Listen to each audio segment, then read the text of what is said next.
Yeah. Well, okay. Did you bring the book with you? I have one in the car. Yeah, I have one in the car, and that's a good question. So I'm a history buff, and like I'm watching the American Revolution, Ken Burns documentary right now. But when I was playing, I don't know why, and some kids do this, some kids don't. It's okay.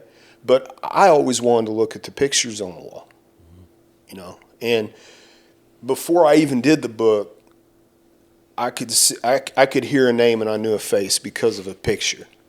But to be able to talk to those guys that played for Coach Herrin was one of the greatest blessings I got from doing the book, because most of those guys were very much before me, and they had moved away. So I didn't have contact with them until I did the book, and then that brought us together. And then we had this commonality of Coach Herrin. We could both speak. It was like we were kind of in the same club because we played for him. And that was incredible to be able to talk to Jim Adkins, who goes to the University of Alabama with Coach Herrin in a plane and gets interviewed, and they take him by to meet Bear Bryant. Wow. Because Bear Bryant's a football coach and he's the athletic director too, so they used to take the basketball guys to meet Bear Bryant. And those are things that the stories were priceless. One thing I did learn that I think needs to be said is we're talking about how success trickles down, interest trickles down from one generation to another. Coach Herrin's first year at Benton, there is a banner in the gym that means a lot to me, and I learned a lot. My dad graduated in 1962. But Rich's first year was 60-61. Right. So my dad would have been a junior. He did not play basketball, but these were his friends. So when I was able to interview his friends, hey, what's your dad doing? What's going on? Yeah. That was really neat. But I'll say this. That banner reads 17 and 13. Look at all the other banners. 31-1, 30-1, 20. Great records, right? And you look at that one banner, Elite Eight, 17 and 13. What happened there? That team got hot. They did not, his first year they were 12 and 13 going into the regional, and they won the regional, won the sectional. They move on to the super sectional, and they play Belleville. And now I don't know if it was Belleville West or East, but it was Belleville High School. It was one class basketball. A lot of the people from Belleville did not buy tickets because they thought it was kind of a waste of time. They were just going to go to the state tournament. They literally kind of took us for granted. So that game was played at Max Morris Gymnasium, and that game was, you guys have all been to Frankfort, the majority of that gym was Benton fans because Belleville just elected to kind of stay home. And in the first quarter, the clock went out. So they literally had a stopwatch, and they used a flipboard to keep score for the rest of the super sectional in 61. Now, when I interviewed Coach Herrin about that team, he said, I've never had a team play. That's the best I ever had a team play. It was almost like a perfect night. They hit every shot. They were not supposed to win. Belleville was very, very good.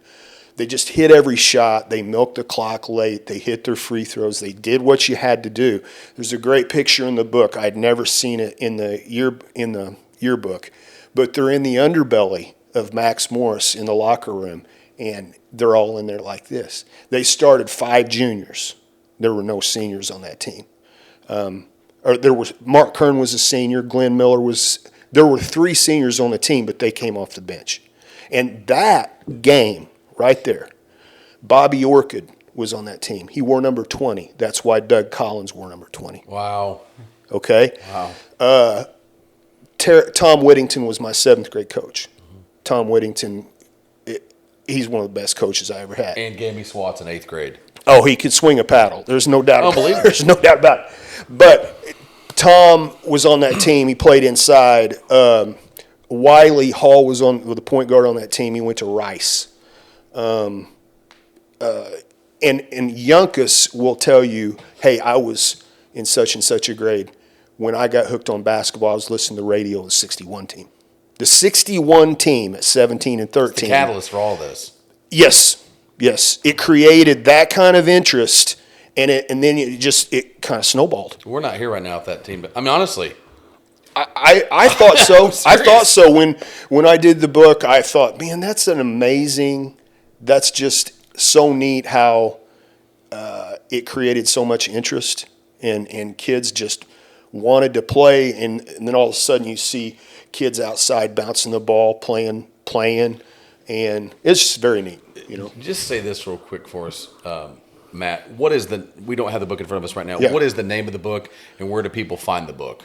Okay, it's Rich Herrin, a head coach ahead of his time.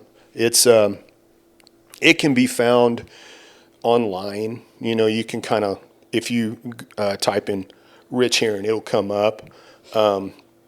It was at Barnes & Noble in Carbondale, but I do have. If anybody could get in touch with me, 32,000 copies in the trunk of his car. I do have copies at home, and if anybody would want one, I'd be happy to. I'd be happy to give it. Danny's still waiting for his to be autographed. Right.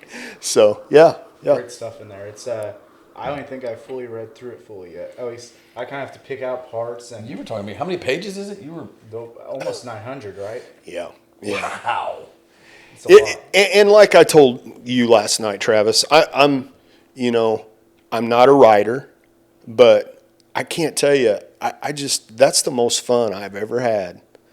Researching the history, being able to talk to those guys, putting it on paper, and I did it because I had great respect for Coach Herrin, and I also thought that period of time needed to be written down. When like you said, you hadn't read the whole thing. I understand. It can be very repetitious because the same thing happens every year. I mean, we're Coach has winning. got more pages in the Old Testament. I know, and it's just it's good. It was just a good project for me, and I did it out of respect for him. I did it as hopefully like a kid that wanted to know the history of the game that played at Benton could get their nose in that book and learn more about the players in the past, and when they run out that tunnel, maybe it'll mean a little bit more to them. I just had a lot of fun with it. It's a big book big book for me. And like I said, I haven't read it all. There's a lot, and I just love looking at it because obviously I know the names like you do, but not as well as you do because you got to interview them. But just getting to read those interview clips or just getting to read about it's just crazy, and they're people just like us. Sure. I'll say this, Russ. I'll tell you one thing that I didn't want to get away. So Coach died in 2020 around Christmas time. We were at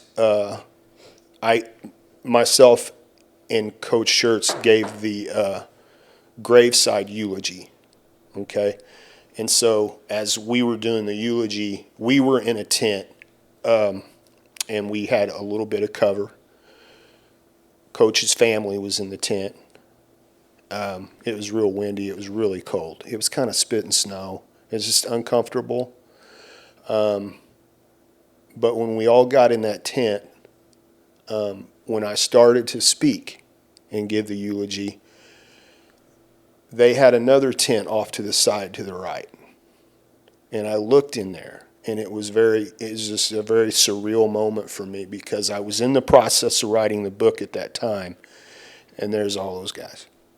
All those guys that I've interviewed. David Hurley, lived in town all his life, pharmacist. He graduated in 72, a good guard. He's in the tent. Jim Szymanski's in the tent. Billy Smith's in the tent. Rich Yunkus is in the tent. And I look at that and I'm like, this is what it's all about. Not only did he win, somehow he managed to keep those relationships with his players all his life.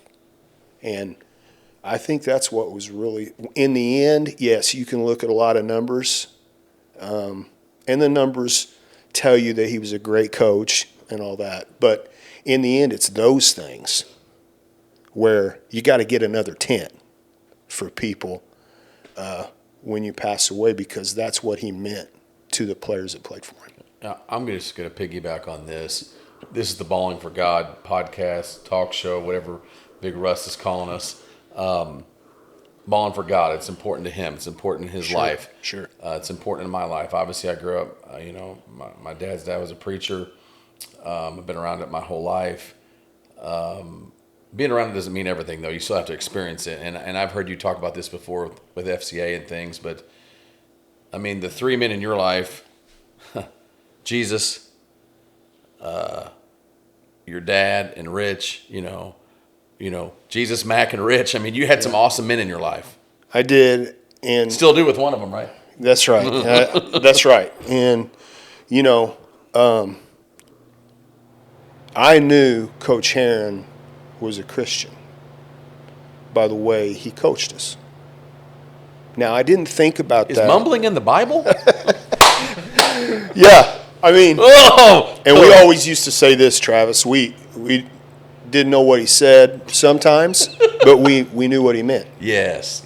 We didn't know. We knew what he meant. But I can say this: I didn't think about that when I was playing for him.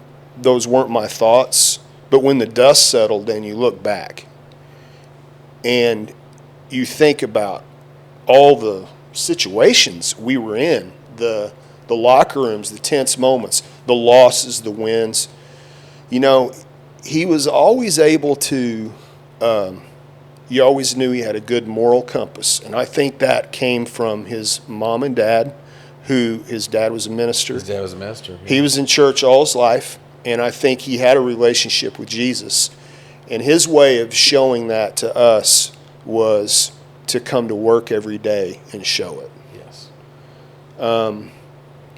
And it worked because, I didn't, gosh dang it, that might have been as much as you could get out of him. It might be loud. He could raise his voice. He was very demanding. Sure. Without crossing the line. And so you don't realize that maybe until you become an adult and you look back and go, wow, he lived it out through his coaching. So, I mean, and in the end, I think that's why I wrote the book.